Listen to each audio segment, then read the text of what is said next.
হজ করা ইবাদত, যাকাত দেওয়া ইবাদত, এই জাতীয় বিভিন্ন নির্দেশনা আল্লাহ যেগুলো দিয়েছেন ওগুলো পালন করা। এই সমস্ত ইবাদতের সাথে কোনো অংশীদার সাব্যস্ত না করা। ওয়াবুদুল্লাহ ওয়ালা তুশরিকু বিহি শাইআ।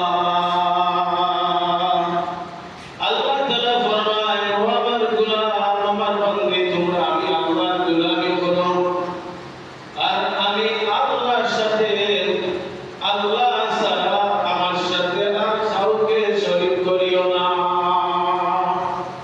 আমার লগে আর কাউকে শরীক করিও না। আমি ইবাদত একমাত্র আমার করবাই, আমার নির্দেশ। আকিমুস সালাহ, নামাজ কায়েম করো। নামাজ কিভাবে কায়েম করব, কিভাবে করব?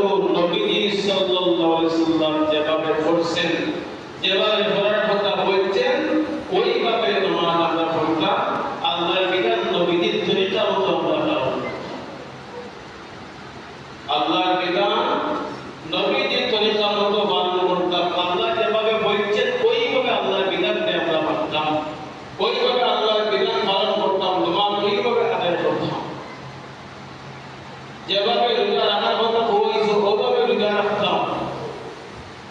যেভাবে হজ করার কথা বলা হয়েছে ওইভাবে হজ করতাম। যেভাবে জাকাত দেওয়ার কথা বলা হয়েছে ওইভাবে জাকাত দিতাম। যেভাবে বিবাহের কথা বলা হয়েছে ওইভাবে আমরা বিবাহ করতাম, বিবাহ দিতাম। কারণ কি? বিবাহ আল্লাহ তাআলার পক্ষ থেকে নির্দেশনা, ইবাদত। ফানকিহু মা তাবা লাকুম মিনান নিসা। আল্লাহ তাআলা ফরমায়, ও আমার গোলাম, মহিলাদের মধ্যে তোমাদের যাকে পছন্দ হবে, বিবাহের উপযুক্ত যাকে দেখো, ওই মহিলাকে বিবাহ করতে পারো, ওই মহিলাকে বিবাহ করো।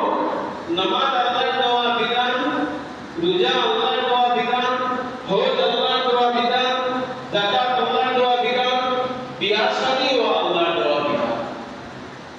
নামাজ যেভাবে বন্ধ করা বললে নামাজ হবে না, হজ বন্ধ করা বলে যদি হজ হবে না, যাকাত বন্ধ করা বলে যদি যাকাত আদায় হবে না, রোজা বন্ধ করা বলে যদি রোজা হবে না, বিয়াহ শাদীও যদি মন করা বলে যদি বিয়াহ শাদীও ঠিক হবে না। ফানকিহু মা তাবা লাকুম মিনান নিসা। বিয়াহ ইবাদত।